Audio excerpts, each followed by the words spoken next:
Hi everyone, it's Ron here at SIMMOD Lens. Today we're going to walk you through the installation process for the Canon nFD 85 f1.2 L series lens.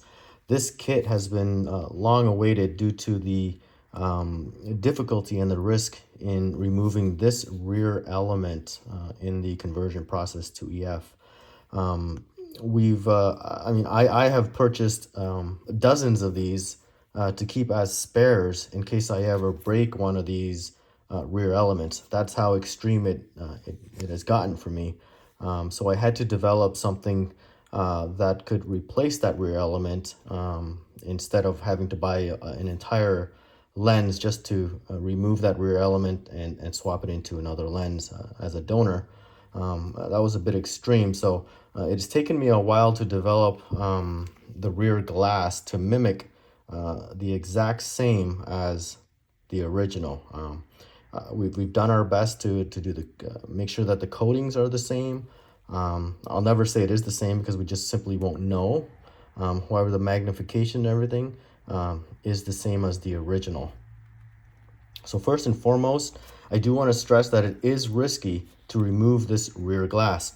Now, there are two holes here that you'll see that you could stick a caliper or tweezer or a spanner in there to try to remove it, turning counterclockwise to try to remove it. However, it is risky, and I'm not going to go through that process of how to remove it in this video. I will leave that up to you, and you will have to remove it at your own risk. So I suggest that you try to remove this element before placing your order for the conversion kit to EF. Because the option on the website states that either you have successfully removed this rear glass and you don't need a replacement glass, or you do need a replacement glass. So you want to save a step by going through the hassle of ordering the kit with or without a replacement glass if you're unsure. So I will leave that up to you to remove it if you'd like, or keep it as it is and just order a replacement glass just to be safe. So first and foremost, we will remove the screws that are holding the native mount.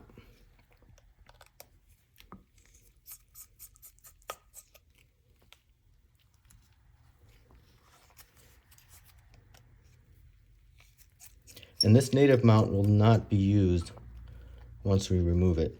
I do want to stress that this conversion is not reversible, so you will never be able to bring this lens back to its native form once you convert it to EF.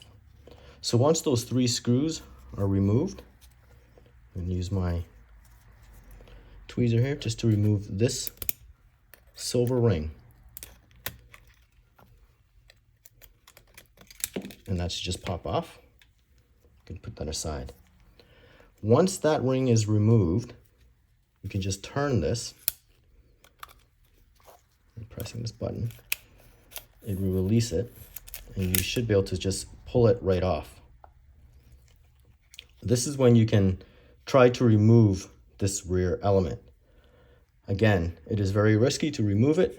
You can try using a spanner to try to get into those two holes there and then turn it to remove. There's no other way around it.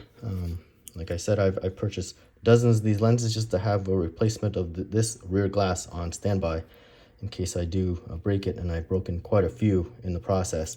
The issue is once you get a spanner in there and start turning, sometimes it just seizes and it just simply won't turn anymore. And that's when it comes to an extreme state, and you basically have to splice the metal, the aluminum metal, and then pry it apart. Again, in that process of cutting the aluminum adds the risk of cutting too far and you could be cracking the glass. So there's just so much risk that goes into this. So in this video, I'm not going to go into the process on how to remove it. And let's assume that you either will have it removed by the time you place your order, or God forbid you broke yours and you need a replacement. So I'll just put this aside for now. But again, it's this glass that needs to be removed and put aside. So once that rear mount is removed, we're exposed to these four screws. So we'll just have to remove these 4 screws.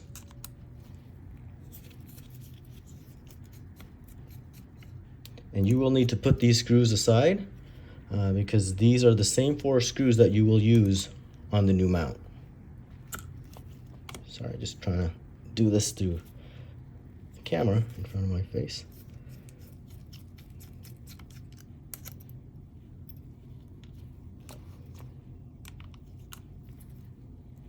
We do suggest that you use one of our JIS screwdrivers if you don't own one, because a JIS screwdriver is needed to prevent you from stripping the screws.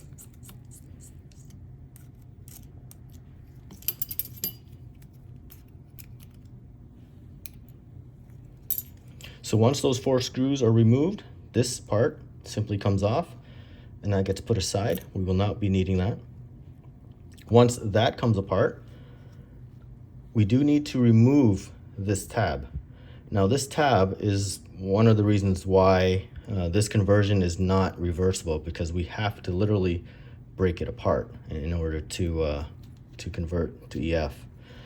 Before we do that, let's just take out all the guts here. So we'll take the aperture ring, simply comes right off, and it should click and come right off. And you can keep this aperture ring aside in case you ever need it. This ring comes off. And this is where you will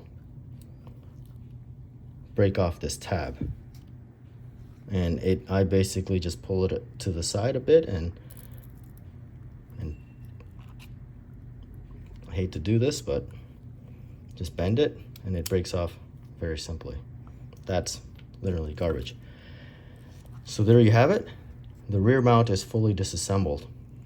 Now sometimes an issue that I find is that a spring comes loose inside. So sometimes you will notice that there's a spring that comes loose because you remove this pin, and that loosens the spring. Sometimes it doesn't come loose and you're fine, but whenever I do see it come loose and in the cavity here, I do just pull it out and cut it out so that it never gets in the way of focus. So just keep in mind, if you do see a spring in there, right along the edges there, sometimes it'll poke its head out and you'll be able to see it. But in this case, I don't see one, so we're good to go. The kit that we're using is a DCG. This comes in the kit. It's a DGC aperture control ring, and it's very simple. You connect this groove here with this aperture control.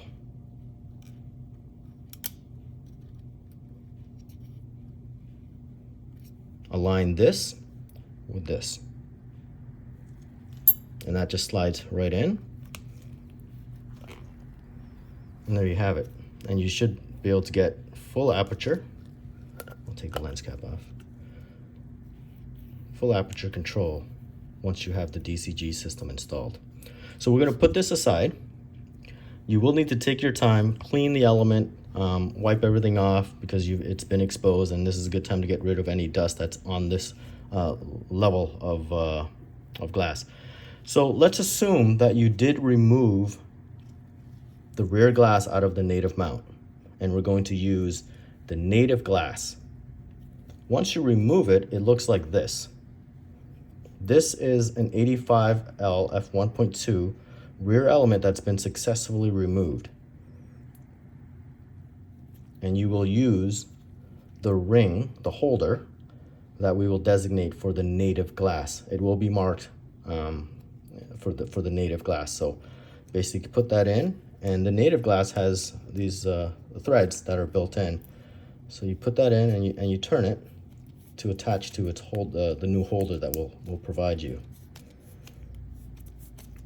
Give it a few turns and it will tighten.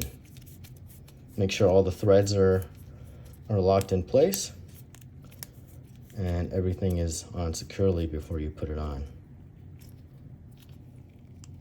Again, you will need to go in and wipe everything off clean before you install this back in. So once you have that native rear glass installed onto the holder that we've designated for the native glass, you will take the brass EF mount and screw in the glass to the brass EF mount. There's threads on both, so it's a very simple process where you just align the threads and screw it in. Again, you will need to take your time and make sure that the threads align to allow you to screw it in.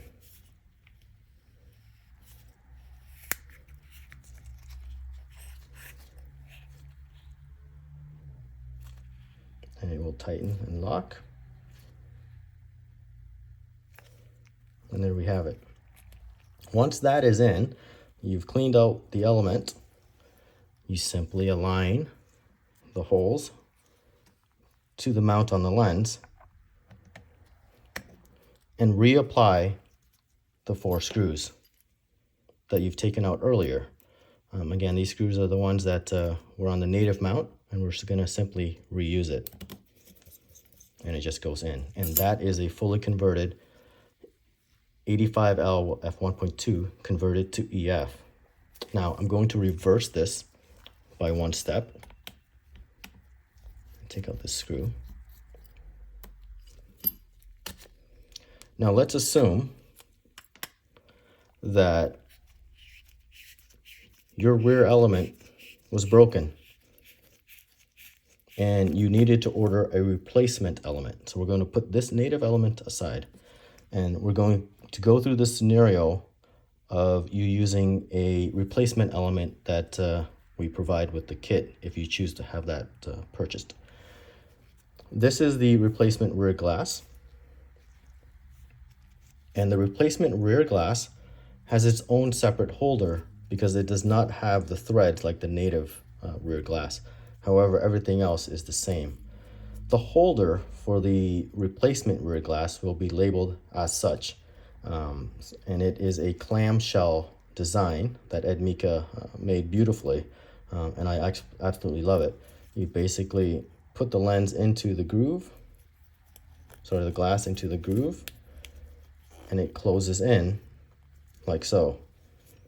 From there, we will take the brass EF mount and screw it in just like you would with the native glass if yours did not break. And it's the same process from here on.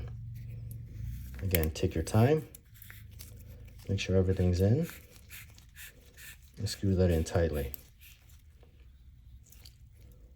So this is what it looks like with the replacement rear glass. You align the holes with the mount and you reinstall the 4 screws. Again, you will take your time to clean the glass before you finish the process. This mount is designed to allow you to reach infinity. However, in order to accommodate for all the tolerances between the lens, the camera body, the adapter, or however, whatever process one can use to attach the lens to the camera, we've made the mount slightly shorter in order to make sure that infinity is reached. Your infinity, once installed, may be sharp right here, somewhere along there. It all depends, but you will reach infinity somewhere in here, most likely. In order to correct that, we do sell shims. I believe we do. Yes, we do have 2 shims that we provide with the kit. If you need more, they are for sale, and you would place the shims on here to make up for that tolerance, and that should close up the infinity. So most people are fine with having it go a little bit past infinity, but you know infinity is achieved. So again, we're going to reinstall the 4 screws. I want you guys to know that this video is actually one take. There's no edits or anything like that, so you saw exactly how the conversion took place without any cuts. So we'll install those 4 screws. So unlike the FD version, you do need to calibrate, but with this nFD version, infinity can be achieved. You can calibrate it to match your focus ring. However, most people are fine with it going a little bit past, because it all depends on the adapter in the camera as well. So there you have it. A fully converted 85 f1.2 to EF using the EDMIKA SIMMOD conversion kit. This one here is using the replacement rear glass. However, as I've stated before, if you're so lucky to not break your glass, you can use the native one and use the native glass holder and mount it onto the rear mount as such. Thanks a lot, guys. Let me know if you have any questions.